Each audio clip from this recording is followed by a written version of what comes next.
شوال کا مہینہ ہے یہ، اور شوال کے اس مہینے میں مدرسوں کا نیا سال شروع ہوتا ہے۔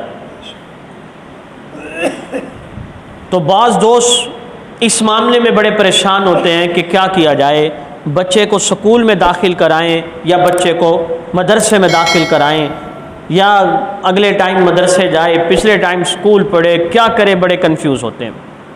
تو یہاں ذرا غور کیجیے گا، ہمارے بعض دوستوں کو مدرسے کی روٹین کا ابھی تک پتہ ہی نہیں، وہ ابھی تک مدرسوں کو وہی پچھلا سمجھ رہے ہیں، پچھلی پوزیشن ہے، ابھی وہی مدرسے ہیں، حافظ بنے گا بچہ، عالم بنے گا، پھر کیا ہوگا۔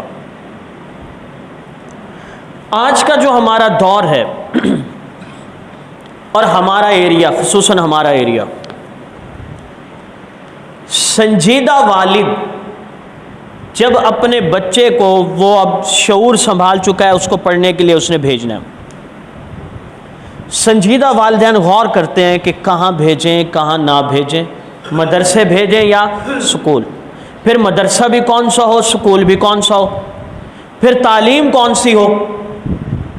اب وہ سوچتے ہیں کہ بھئی اس کو اگر ہم FSC کراتے ہیں تو ڈاکٹر بن جائے گا، یا انجینئر بن جائے گا تو اتنی تنخواہ ہوگی، یا سائنس مضمون پڑھے گا تو سیلری اتنی ہوگی، ڈاکٹر بنے گا، انجینئر بنے گا، سائنسدان بنے گا، یہ ساری باتیں ذہن میں ہوتی ہیں۔ اب جب وہ مدرسے میں داخل کرائے گا بچے کو، تو اس میں بھی تو سوچے گا نا، میں بچے کو اگر عالم بناتا ہوں تو اس کو تنخواہ، یہ اتنا پڑھنے کے بعد اس کو کتنی تنخواہ ملے گی۔ سنجیدہ ماں باپ تو سوچتے ہیں نا، جیسے وہ یہ سوچ رہے ہیں کہ اگر ہم بیٹے کو انجینئر بناتے ہیں تو اتنی تنخواہ ہو جائے گی، معاشرے میں اچھا مقام ہوگا، اور جب مدرسے میں داخل کراتے ہیں تو پھر کیا سوچتے ہوں گے۔ وہ والدین یہ بھی سوچ رہے ہوتے ہیں کہ ہم اپنے بچے کو اگر مدرسے میں داخل کراتے ہیں، اس کا اوپر والا سپیکر چل رہا ہے، اگر ہم اس بچے کو مدرسے میں داخل کراتے ہیں، 60 سال لگائے گا حافظ بننے پہ، 5-7 سال نہیں 5-7 سال، اور اس کے بعد 10 سے 11 سال کیا بنے گا، عالم بنے گا، 18 سے 20 لگا لیں آپ، 18 سے 20 سال میں اپنے اس بچے کو پڑھاؤں گا، اس پہ خرچ کروں گا، پڑھنے کے بعد اس کی جو تنخواہ ہوگی وہ ہوگی 8,000 10,000، ہمارے علاقے میں یہی چل رہی ہے نا، ارد گرد 7, 8, 10,000 تنخواہ ہوگی اس کی۔ اب میں یہ سوچتا ہوں کہ جب وہ یہ سوچتا ہوگا باپ، تو پھر تو مدرسے خالی ہو جانے چاہیے تھے، ہونا یہ چاہیے تھا کہ مدرسے خالی ہوتے، مدرسے میں پڑھنے والے نہ ہوتے، ماں باپ بچوں کو پڑھاتے ہی نہ۔ لیکن کیا وجہ ہے کہ ماں باپ کے ذہن میں یہ بات ہوتی ہے، جب وہ بچے کو داخل کرا رہا ہوتا ہے، وہ اس کے بھتیجے بھی تو سکول میں پڑھتے ہیں نا، بھانجے بھی تو پڑھتے ہیں، اس کو سارا پتہ ہوتا ہے، ارد گرد کے لوگ بھی اسے بتا رہے ہوتے ہیں کہ میاں مولوی بناؤ گے تو سیلری کتنی بنے گی اس کی۔ لیکن اس کے باوجود بھی وہ اپنے بچے کو مدرسے میں داخل کراتا ہے۔ ایسا نہیں کہ مدرسے بند ہو گئے ہوں، مدرسوں میں تو آج بھی جگہ نہیں، مدرسوں میں آج بھی جگہ نہیں ہے ایڈمیشن کے لیے، لوگوں کو پہلے سے جا کے بچوں کے نام دینے پڑتے ہیں۔ تو کیا وجہ، جب تنخواہ ہی سب سے کم ہے اس کی۔ غور کیجیے گا، ہم دیکھتے ہیں دنیا کو، اور جو مدرسے میں پڑھانے والا ہے وہ کس کو دیکھ رہا ہے؟ آخرت کو دیکھ رہا ہے۔ دنیا میں جس کا جتنا رزق ہے وہ تو اس کو ملنا ہی ہے، وہ مدرسے میں پڑھے یا سکول میں پڑھے، لیکن یہ جو آخرت کا پروٹوکول ہے یہ صرف یا تو حافظ قرآن کے لیے ہے یا عالم دین کے لیے ہے، یہ باقیوں کے لیے نہیں ہے۔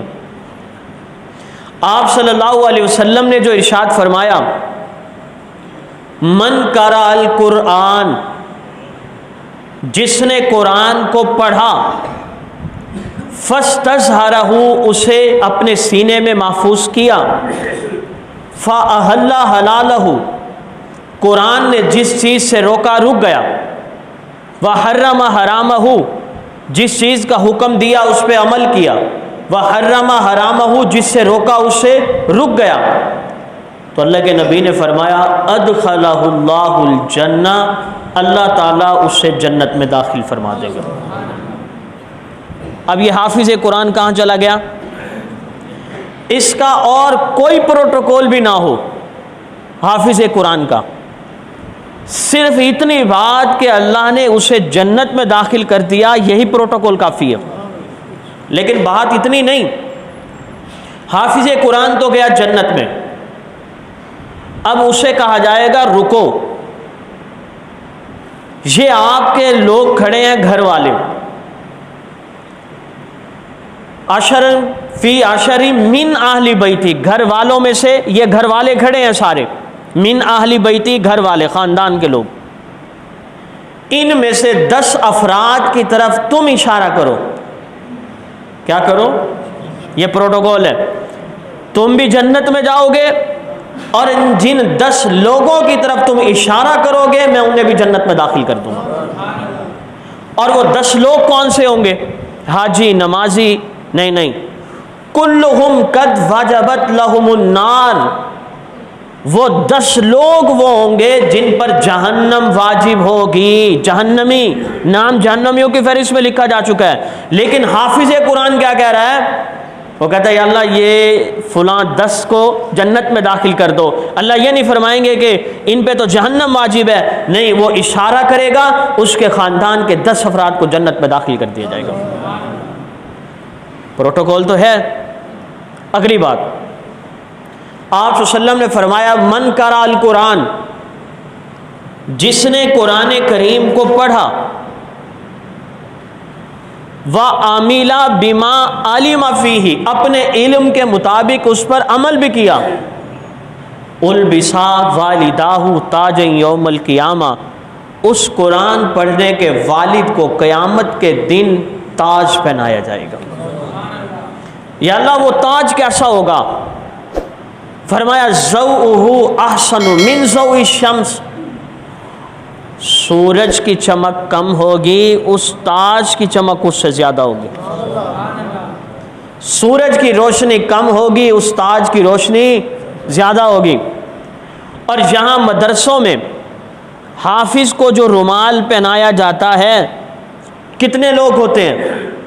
وہاں آدم علیہ السلام سے لے کر آخری شخص تک تمام انسانیت جمع ہوگی اور ان کے سامنے پروٹوکول دیا جائے گا، تاج پہنایا جائے گا حافظ کے والدین کو۔ لوگ حیران ہوں گے کہ یہ جو پروٹوکول دیا جا رہا ہے یہ شخص کون ہے؟ نبی ہیں؟ بتایا جائے گا نہیں۔ صحابی ہیں؟ نہیں۔ تابعین میں سے ہیں؟ نہیں۔ ائمہ میں سے ہیں؟ نہیں۔ کون ہیں یہ وہ والدین ہیں جنہوں نے اپنے بچے کو قرآن کریم پڑھایا تھا۔ یہ والدین کو پروٹوکول مل رہا ہے، اور انہی والدین کو، حافظ قرآن کے والدین کو اللہ تعالی شانہ جوڑا بھی پہنائیں گے، یہ اعزاز ہوگا ان کا۔ تو ایک طرف اگر ایک بچہ وہ ایم ایس سی کر لیتا ہے، ایم سی ایس کر لیتا ہے، ایم فل اور پی ایچ ڈی کر لیتا ہے، اور دوسری طرف یہ بچہ صرف حافظ قرآن ہے، تو یہ حافظ قرآن کا پروٹوکول ہے کہ اس کو بھی جنت میں داخل کریں گے، اور جن 10 افراد کی طرف یہ اشارہ کرے گا جہنم بھی واجب ہوگی تو وہ بھی جنت میں چلے جائیں گے۔ اور عالم کے بارے میں کیا فرمایا؟ یبعث العالم والعابد، عابد بھی لایا جائے گا اور عالم بھی لایا جائے گا۔ عابد کون ہے؟ عبادت کرنے والا صوفی بندہ ہے، تہجد پڑھتا ہے، فرض نمازوں کے ساتھ اشراق، چاش، توابین پڑھتا ہے، صوفی آدمی، عبادت گزار۔ عابد بھی لایا جائے گا، عالم بھی لایا جائے گا۔ فَيُقَالُ لِلْعَابِدِ، عابد کو کہا جائے گا ادخل الجنہ، تم کہاں چلے جاؤ؟ جنت میں۔ فَيُقَالُ لِلْعَالِمِ، لیکن عالم کو کہا جائے گا یہیں رکے رہو، جن جن لوگوں کی طرف تم اشارہ کرو گے تمہارے اشارے پہ ان کو جنت میں داخل کر دیا جائے گا۔ مزے کی بات یہ ہے، حافظ قرآن کے لیے تو آقا نے فرمایا 10 لوگ ہوں گے، کتنے؟ لیکن عالم کے لیے نہیں فرمایا کہ 70 ہوں گے، 400 ہوں گے، نہیں، اس حدیث میں یہ ہے ہی نہیں۔